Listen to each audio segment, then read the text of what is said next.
ምክንያት ትጋትን ሁሉ እያሳያችሁ በእምነታችሁ ምን ጨምሩ? ጎልት ጨምሩ። ከኔ በኋላ በሉ እኔን እያያችሁ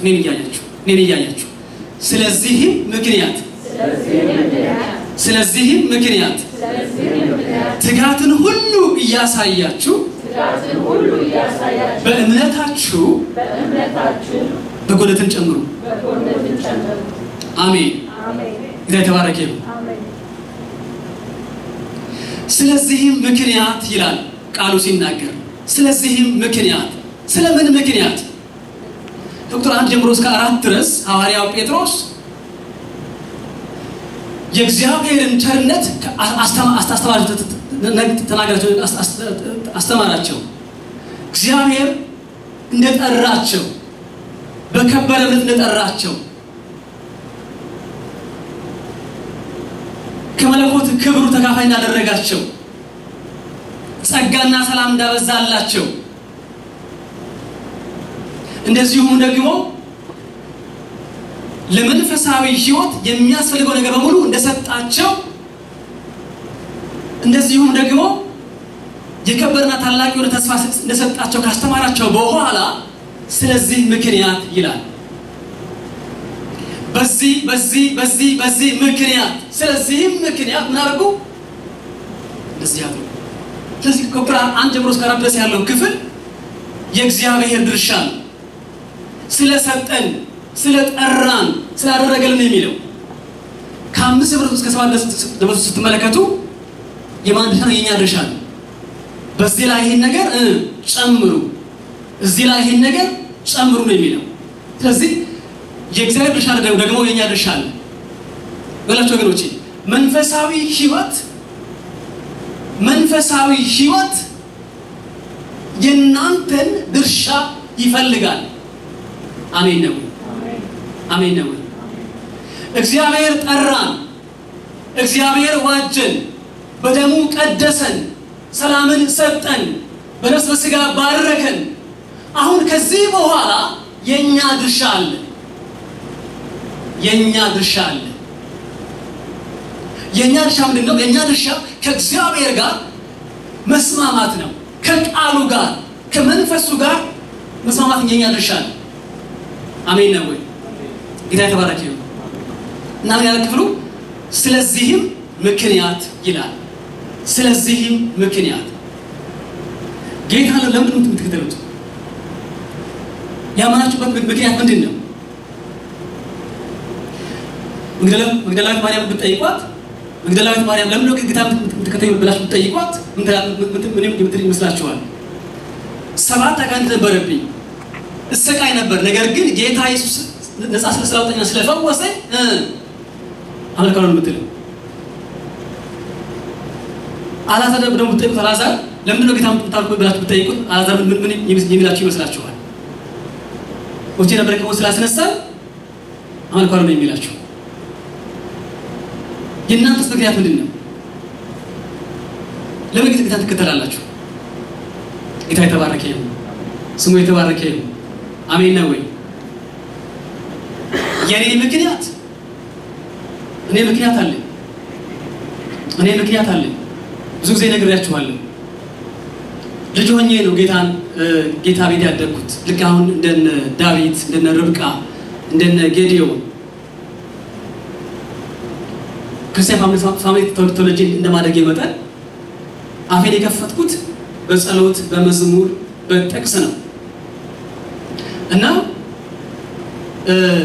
ክርስትና ወይም ደግሞ ሳልቬሽን ደህንነት ስለማይወረስ ደህንነት የሚገኘው በነፍስ ወከፍ በግል በማመን ስለሆነ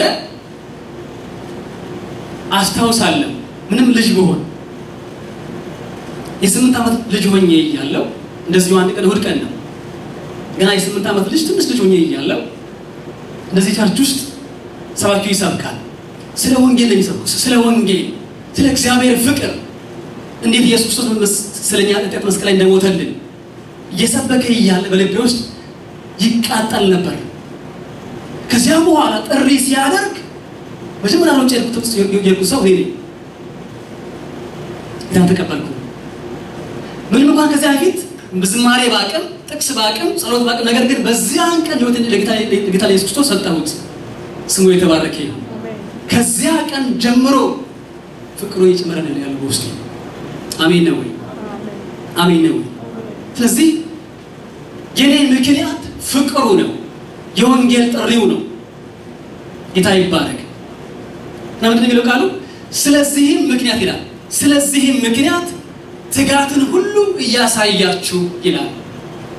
ስለዚህም ምክንያት ትጋትን ሁሉ እያሳያችሁ ትጋትን ሁሉ በሉልኝ እንደገና ትጋትን ሁሉ እያሳያችሁ። ትጋት ብቻ አይደለም፣ ትጋት ብቻ ሳይሆን ትጋትን ሁሉ እያሳያችሁ ነው የሚለው ክፍል። ጌታ የተባረከ ይሁን። ትጋት የሚለው ቃል በጣም የተለየ ሐሳብ ነው ያለበት። በተለይ በግሪክ ውስጥ ተመለከቱ። ትጋት የሚለው ቃል በውስጡ 4 ሐሳቦች አሉበት።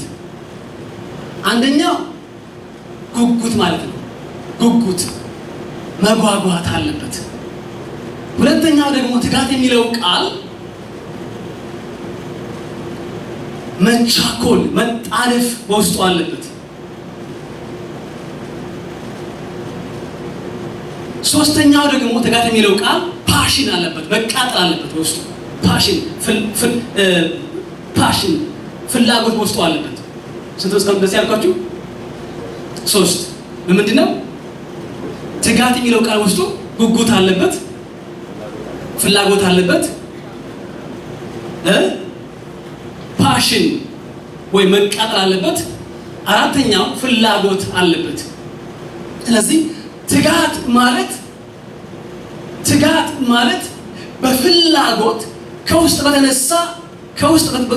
በተነሳ ፍላጎት ደግሞ ያ ፍላጎት እያጣደፈን ወደፊት እየሳብን በችኮላ ያን ዓላማ ያን ነገር ለማከናወን የምናደርገው ጉዞ ማለት ነው ትጋት ማለት። በሁለት ቋንቋ ልግለጽላችሁ ይህን ሀሳብ በፒክቸር መልክ ላሳያችሁ።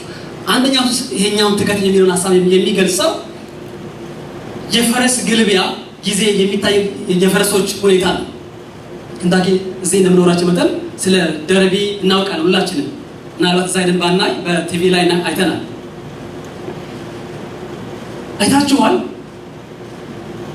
በሰልፍ በዛች ጠባብ በሆነችው በፈረሶቹ መግቢያ ፈረሶቹ ከጋላቢው ጋር ተዘጋጅተው ዝግጁ ሆነው ይጠብቃሉ። ምን ይጠብቃሉ? ምንድን የሚጠብቁት? ፍሽከት ይጠብቃሉ። አሁን ያ ሰው ሰውየው ፈረስ ሁለቱም ምንድነው ዓላማቸው? ስለዚህ ይታያችሁ በታላቅ ናፍቆት በታላቅ ጉጉት ከመቼ ተነፍተው ሮጠን እያሉ ይጠባበቃሉ። በታላቅ ፓሽን ልክ ሲነፋ በታላቅ ፍጥነት በሙሉ ኃይል በመጓጓት ይወጣሉ። አንድ ዓላማ አላቸው። ምንድነው ዓላማ? ፕራይዝ መውሰድ፣ ማሸነፍ፣ ሽልማት መቀበል፣ አንደኛ መውጣት ነው። የሚገርምት እኔ እንደዚህ ያሳል ፈረሶቹም ጭምር ይሄ ነገር የሚያውቁ ይመስለኛል። ፈረሶቹም ጭምር ብዙ ጊዜ ልምድ ስላላቸው ይሄን ያውቁታል። ስለዚህ ከሁሉም ፈረስ በላይ አልፎ ለመሄድ ለመሮጥ ይጓጓሉ። ስለዚህ ልክ ሲነፋ በታላቅ ፍጥነት ነው። አንድ ነገር ልበላችሁ። ዘንድሮ ዝማሬ አለ፣ ጭብጨባ አለ፣ አምልኮ አለ፣ ቃልም አለ። ግን አንድ ነገር ነው የጎደለው ብዬ አምናለሁ። እንተካላችሁ ጉጉት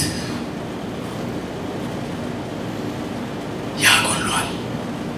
ፓሽን መቀጣጠል፣ በመንፈስ መቃጠል ማሽከሎ ባናስ ያጎሏል። ሁሉ አለ፣ ነገር ግን ይሄ ጉጉቱ የለም። ጌታን ፍለጋ መዋጠጥ የለም። ከኋላ መገስገስ የለም ወገኖቼ። ይሄ ፓሽን፣ ይሄ መቀጣጠል፣ መናፈቅ የለም። እና በቃ አይደለ እንዴት ነው ሲባል ጌታ ይመስገን ጥሩ ነው፣ ደህና ነው። የሞተ መንፈስ ነው የሚታየው በብዙ ስፍራ እኮ ነው። እና ይሄ እንደ እንፋሎት እንደ ፍል ውሃ የሚፍለቀለቅ እሳት የለም።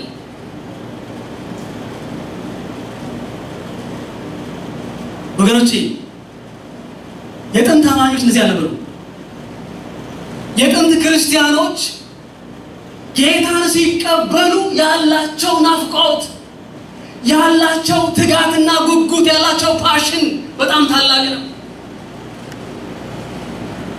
አንድ ጥቅስ ካወቁ፣ አንድ ጥቅስ ከተማሩ፣ አንድ ጥቅስ ብቻ ካስተማራችኋቸው ያችን ጥቅስ ለማካፈል፣ ያችን ጥቅስ ለማስተማር፣ የሰሙትን ወንጌል ለማካፈል ይሮጣሉ። መቼ ሄጄ መስክር ይላሉ። ታላቅ እሳት ውስጣቸው አለ። ታላቅ ፋይር ውስጣቸው አለ። ናፍቆት አለ። ድምፁን ለመስማት ፊቱን ለማየት ይጓጓሉ። ጸልዩ አይጠግቡም።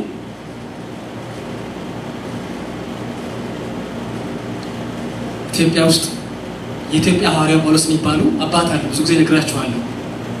አባባ ዋንዳሮ ይባላል። እኚህ አባት ጌታን ከተቀበሉ በኋላ ህይወታቸው አፕሳይድ ዳውን ነው ይሆናል እና የተለየ ህይወት አላቸው። ከእሳቸው ጋር ሰው መጸለይ አይፈልግም። ምክንያቱም አጭር ጸሎት መጸለይ አይችሉም። በቃ አንድ ጸሎት ከጀመሩ በቃ መጸለይ ነው። በቃ መጸለይ ነው። ስለ ጎረቤት ሲጸልዩ፣ ዛሬ ለታወቁት ሰው ሲጸልዩ፣ ስለ መንደሩ ሲጸልዩ፣ ስለ ዝናብ ሲጸልዩ፣ ስለ ሀገር ሲጸልዩ፣ በቃ እየጸልዩ በቃ መሆን ማደር ነው። ምናልባት በትንሽ የሚጸልዩ 3 ሰዓት ነው። 3 ሰዓት ከዛ ሲነሱ ፊታቸው ያበራል። ፊታቸው ያበራል። የአፋቸው ቃል በምድር ላይ ጠብ አይልም። ብዙ አይናገሩ። ከተናገሩ ያ ቃል የሚሰራ ቃል። አንድ ጊዜ አሰሯቸው እስር ቤት። ወንጌል ይሳውከ ብለው አሰሯቸው። ከዚያ በኋላ እስር ቤት ሆኖ ወደ ሰማይ ጊዜ ጮሁ፣ ኢየሱስ ኢየሱስ ኢየሱስ ኢየሱስ ሲሉ ልክ በዛ ሞመንት ከሰማይ እሳት ወረደ። ከተማይቱን አቃጠለ። የሆነ ፓርት እሪያኝና አባት ፍቷቸው፣ እረ ፍቷቸው፣ አስጨረሳችሁም አሏቸው። ፈቷቸው።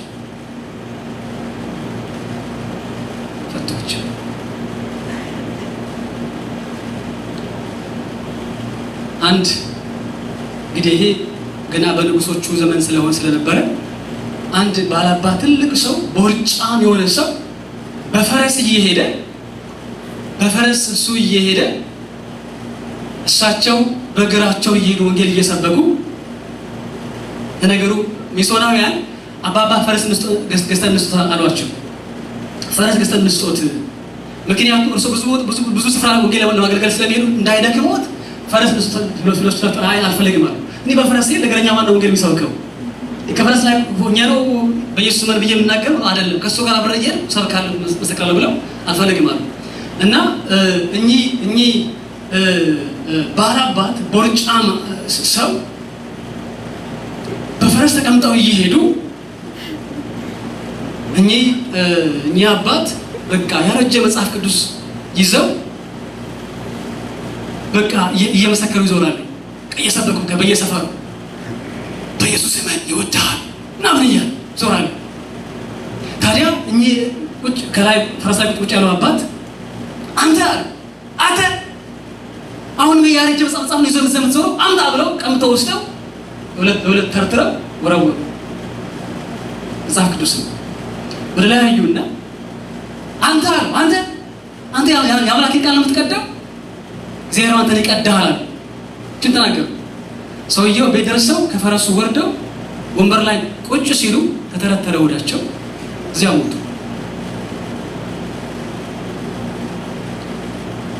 እና ወገኖቼ ፓሽን፣ ናፍቆት፣ መቀጣጠል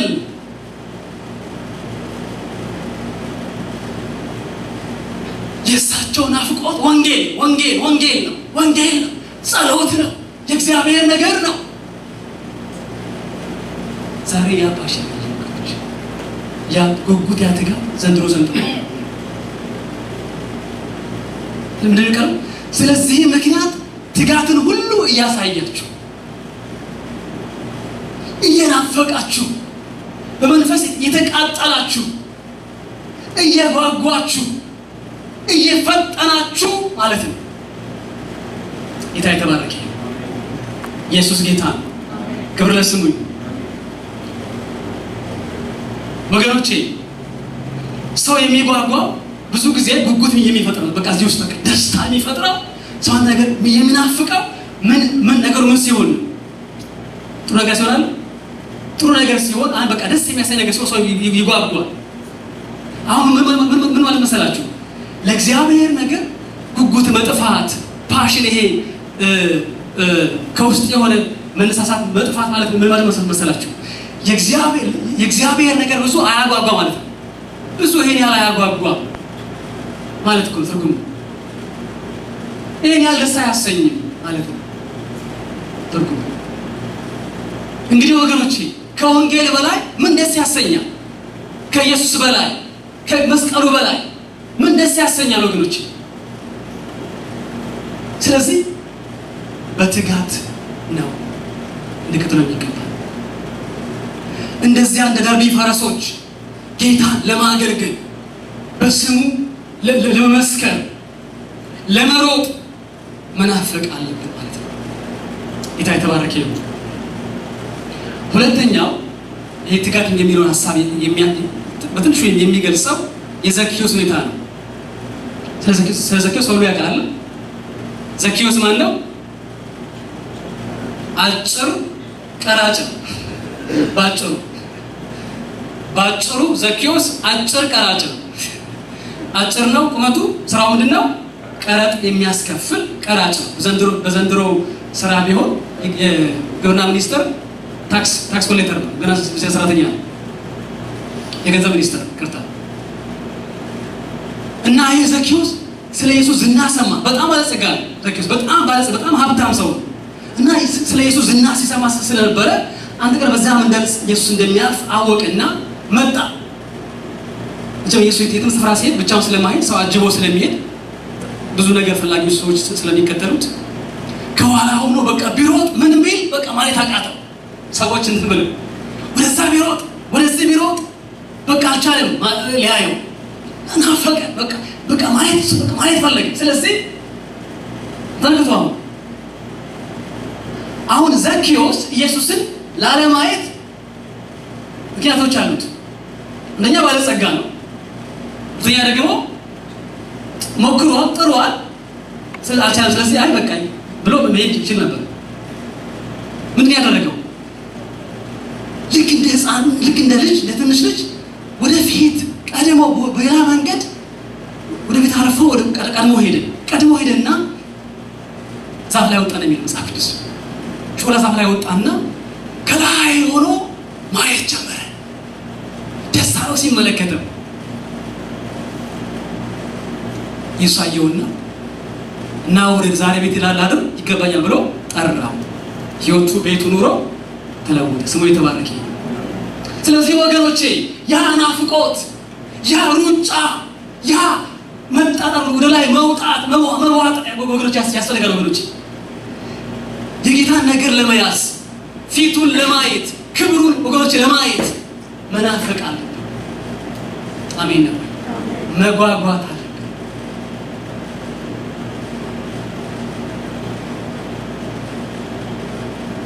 ጌታ ይመስገን።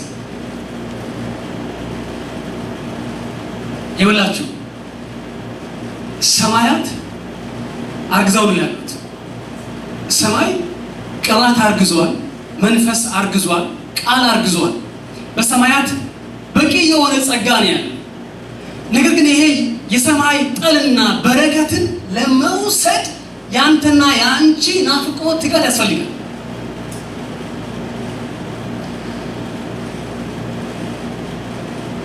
ያንን ሊፈስ የተቃረበው ያንን ወተት ያንን መውሰድ መጓጓት ያስፈልጋል። ስለዚህ ወገኖቼ በትጋት እንፈልገው ጌታ። አሜን ነው። ትጋትን ሁሉ እያሳያችሁ ይላል ጌታ ይመስገን፣ ክብር ለስሙ ይሁን። ስለዚህ የመለኮታዊ ባህሪያት በተለይ በዚህ ጴጥሮስ የተጠቀሱት ወደ 8 ናቸው።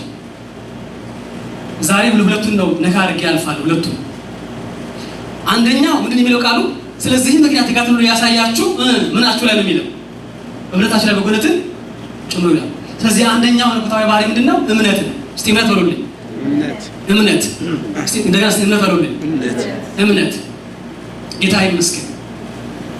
ይኸውላችሁ እምነት የክርስትናችን መሰረት ነው። አሜን ነው። እምነት የመንፈሳዊ ህይወት መሰረት ነው። እምነት የዝማሬ መሰረት፣ የጸሎት መሰረት፣ የአምልኮ መሰረት፣ የአገልግሎት መሰረት ነው። ካለ እምነት ምን ማድረግ አይቻልም። እምነትን ያዙ። አሜን ነው ወይ? በትጋት እምነትን ያዙ። አሜን ነው ወይ? አሜን ነው ወይ? በትጋት ይኸውላችሁ እምነት ልክ እንደ ሕፃን ልጅ ነው። ጌታን ስንቀበል በእምነት ምን አደረግን? ደህንነትን ተቀበልን፣ አገኘን። አሁን ያ የዳንበት እምነት የመዳን እምነት ምን መሆን አለበት? ማደግ አለበት። ታያችሁ አሁን አንድ ሕፃን ልጅ ተወልዶ ካላደገ ዝም ብሎ ቁጭ ካለ ትርጉም አለ? ትርጉም የለው። ይታያችሁ 10 ዓመትም አልፎት ቁጭ ብሎ ሸላም ብሎ ቢል ቁጭ ብሎ በቃ ቁጭ ብሎ በቃ 15 ዓመትም ሆኖ በቃ ቁጭ ብሎ በቃ የሚገባው ሰው ሁሉ በቃ እያወራ ሰላም ናችሁ እንዴት ናችሁ ምናምን እያለ ቢያወራ እንዴት ነው? አያስደነግጥም? አይገርምም? እምነትም እንደዚያ ሊሆን አይገባም። አንዳንዱ ሰው ጌታን ከተቀበለ 10 ዓመቱ ነው 15 20 ዓመቱ ነው፣ ግን እምነቱ ደግሞ ህይወቱ አላደገም። አሁንም ያው ነው፣ ለውጥ የለውም። ወገኖቼ እምነት ማደግ አለበት። አሜን ነው። እምነት ማደግ አለበት። በሳት ውስጥ እያለፈ እየተፈተነ በመከራ ውስጥ እያለፈ እምነታችን መጠንከር ማደግ አለበት። የጸና እምነት በኢየሱስ ክርስቶስ ላይ፣ በወንጌል ላይ፣ በሱ ነገር ላይ የጸና የቆመ እምነት ያስፈልገናል። ጌታ ይመስገን። አሜን።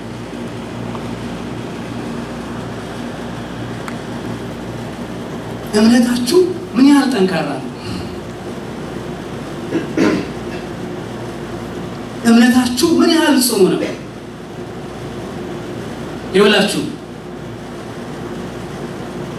በመንፈሳዊ ህይወት ውስጥ በክርስትና ኑሮ ውስጥ ትልቁ ነገር እምነት ነው። የዳንበት የክብር እምነት ነው። በዚህ እምነት ላይ ቀልድ የለም ወገኖች። በእምነታችሁ ላይ ቀልድ የምትቀልዱ ከሆነ ወይም ደግሞ አቋማችሁ የላላ ከሆነ አደጋ ውስጥ አላችሁ ማለት ነው። በጣም ታላቅ ችግር አለ። ሄሎ ሰማችሁ? እኔ ጋር ናችሁ?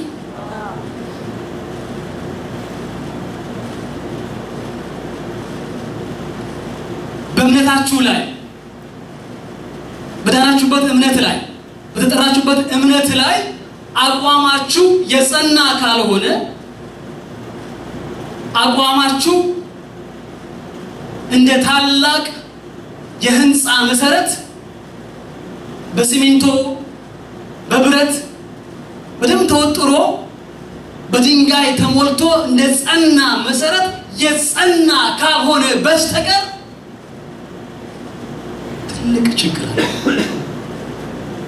ምክንያቱም መሰረቱ ያ ነው። ሺህ ጊዜ ፎቅ ቢሰራ 10 ፎቅ 100 ፎቅ ቢሰራ ይፈርሳል፣ ይወድቃል። ኢንተርናሽናል ፓስተር ቢሆን ሰውየው ዓለም አቀፍ ወንጌላዊ ቢሆን ዓለምን የሚያናውጥ ቢሆን በቲቪ ስሙ ቢጠራ በመላው ዓለም ታዋቂ ቢሆን ነገር ግን መሰረቱ ካልጸና ወደቁ አይቀርም። ስለዚህ በእምነታችሁ ጉዳይ ላይ ቀልድ የለም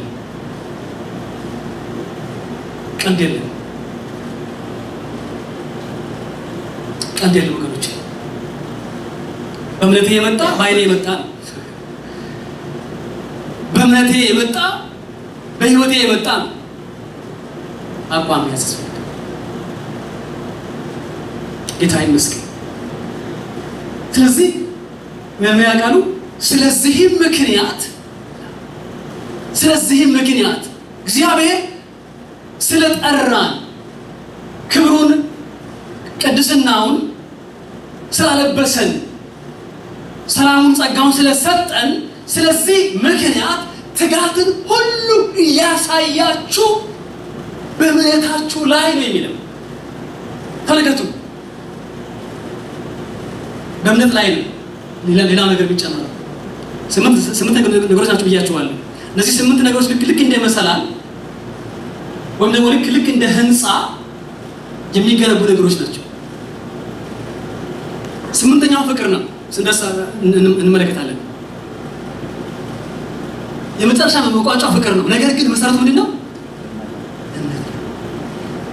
የፎቁ መሰረት እምነት። የመሰላሉ መሰረቱ እምነት።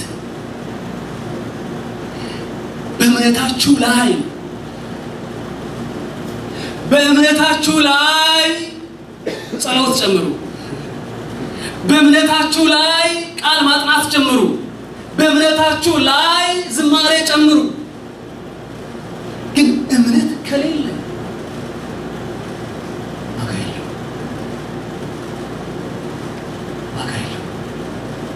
እምነት መሰረት ነው። ስለዚህ ወገኖቼ በጌታ በኢየሱስ ላይ ባላችሁ እምነት ከእግዚአብሔር ጋር ባላችሁ ኮሚኒኬሽን እምነታችሁ እንደ ብረት የጸና ሊሆን ይገባል። እምነታችሁ ከታላቅ ፎቅ መሰረት ይልቅ የጸና የጠነከረ ስር የሰደደ የቆመ መሆን አለበት። ለምሳሌችሁ ነፋስ መምጣቱ አይቀርም፣ ዝናብ መዝነቡ አይቀርም፣ ቶርኔዶ መሆኑ አይቀርም። ያን ጊዜ ጎርፉ ሲጎርፍ ቶርኔዶ ሲሆን ቤቱን ሲያናጋው ሊነቃነቅ ይችላል፣ ሊፈጠር ይችላል፣ ይነቃነቃል። ነገር ግን መሰረቱ የጸና ከሆነ ምን አይሆንም፣ አይወድቅም። ይልና በዚያ አውሎ መካከል ጸንቶ ይቆማል። የተለያየ የህይወት ማዕበል ፈተና ሲመጣ፣ መከራ እሳት ሲመጣ፣ ስደት ሲመጣ፣ አንገትን በሰይፍ የሚያስር ነገር ሲመጣ ጸንቶ ይቆማል። ለምን? መሰረቱ አለት ስለሆነ፣ የጸና ስለሆነ፣ እምነቱ መሬት እየነከሰ ስለሆነ አይወድቅም። ሌሎቹን ግን እነ ሸምበቆችን እነ አሸዋዎችን እነ አገዳዎችን እነ ብርቅዬዎቹን ጠራርጎ ነው የሚወስዳቸው። ጎርፍ ይወስዳቸው። ስሙኝ፣ ጎርፍ ይወስዳቸዋል። የላይ ክርስትና፣ የላይ ህይወት ጎርፍ ይወስደዋል። ይላችሁ የእግዚአብሔርን መንግስት አሸር ባሸር አይወርሰውም። ስለዚህ ማጣራት አለ፣ ፈተና አለ። ይሄ ያለ ነገር ነው። ፈተና እሳት አሉ ፈተናዎች። እንደ ኢትዮጵያ እንደ ኤርትራ የግድ ስደት የግድ እስር ቤት መግባት ላይሆን ይችላል። የተለያየ ፈተና በኑሯችን ውስጥ ሊሆን ይችላል።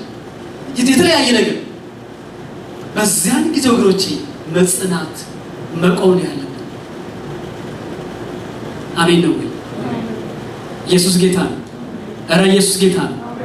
ስለዚህ እንደዚህ በሉ፣ በእምነቴ በሉ፣ በእምነቴ አልቀልድም በሉ፣ በእምነቴ እጸናለሁ። ጌታ ይባረክ። ስለዚህ በላችሁ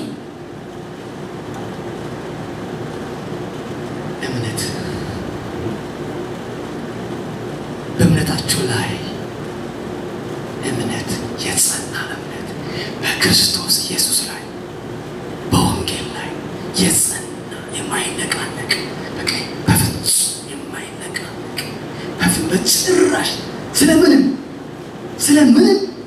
በምንም ጉዳይ የማይታለል የማይነቃነቅ የጸና እምነት ሊኖር ይገባል። ክብር ለስሙ ይሁን። ኢየሱስ ጌታ ነው። አሜን ነው ወይ? ስለዚህም ምክንያት ትጋትን ሁሉ ያሳያችሁ በእምነታችሁ ላይ ምን ጨምሩ? በጎነትን ጨምሩ። እስቲ በጎነት በሉልኝ። እንደገና በጎነት በሉልኝ። በጎነት እንደገና በጎነት። በጎነት ማለት ሞራል ኤክሰለንስ፣ የሞራል ልቀት፣ መልካምነት፣ መልካም ባህሪ ማለት ነው ትርጉሙ። በጎነት ማለት የላቀ የሞራል ህይወት ማለት ነው። በጎነት ማለት ታላቅ የሆነ መንፈሳዊ ህይወት ያለው ሰው ማለት ነው። በጎነት ማለት ጥሩ ህይወት ያለው ሰው ማለት ነው። ጌታ የተባረከ ነው። ጌታ ይመስገን። አሜን ነው ወይ? አሜን ነው ወይ? ስለዚህ በጎነትን አሳይ ጨምሩ ነው የሚለው። በጎዎች ሁኑ፣ መልካም ባህሪ ይኑራችሁ ነው የሚለው። ጌታ ይመስገን። ጌታ የተባረከ ነው። እኔ እንደዚህ ብዬ አምናለሁ።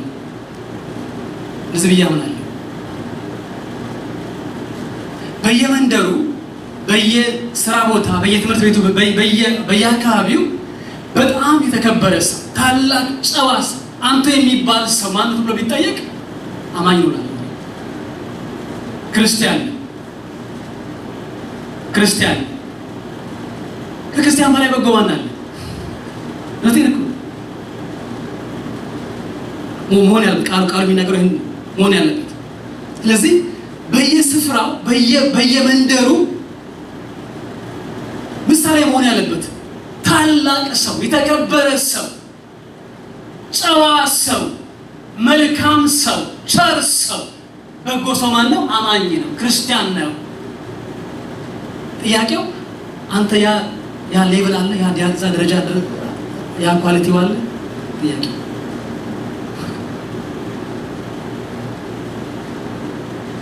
ከኢየሱስ ክርስቶስ ስሞች ውስጥ አንዱ የሰው ልጅ የሚል የሰው ልጅ ማለት ነው። ታውቃላችሁ ማለት ነው? ታውቃላችሁ የሰው ልጅ ማለት የሰው ልጅ ማለት ሰው መሆን ያለበትን የሆነ ማለት ነው። ታላቅ ሰው ማለት ነው። ምክንያቱም አዳም ጌታ አምላክ ሰው አድርጎ ካስቀመጠው በኋላ አዳም ያንን የሰውን ክራይቴሪያ የሰውን ኳሊቲ ስላንጣ ከዚያ ክብር አዳም ስለወረደ፣ ስለዚህ አዳም ዘር በሙሉ በዚያ ዝቅ ባለ ደረጃ ውስጥ ስለሚጓዝ አሁን ኢየሱስ ክርስቶስ የኋለኛው አዳም መጣና ምን ተባለ? የሰው ልጅ ተባለ። የሰው ልጅ እግዚአብሔር አምላክ ሰውን ሲፈጥረው በልቡ ውስጥ ያለው ሰው መሆን ያለበት ሁኔታ የሰውን ኑሮ የኖረና ያን ደረጃ የጠበቀ ሰው ማነው? ጌታ ኢየሱስ ክርስቶስ ነው።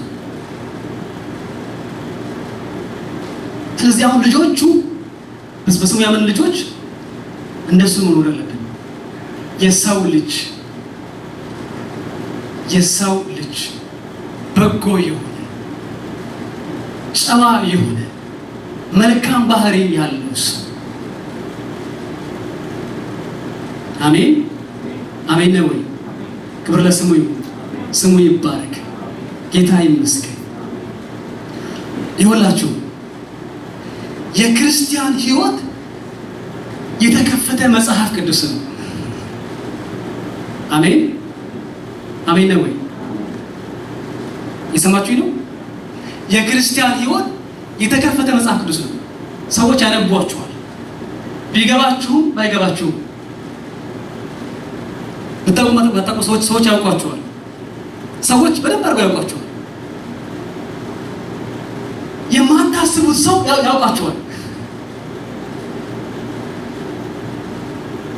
ስለዚህ ወገኖቼ ሕይወታችሁ የሰቀለ ላይ ደረጃውን የጠበቀ መንፈሳዊነት በጎነት ያስፈልጋል ወገኖቼ።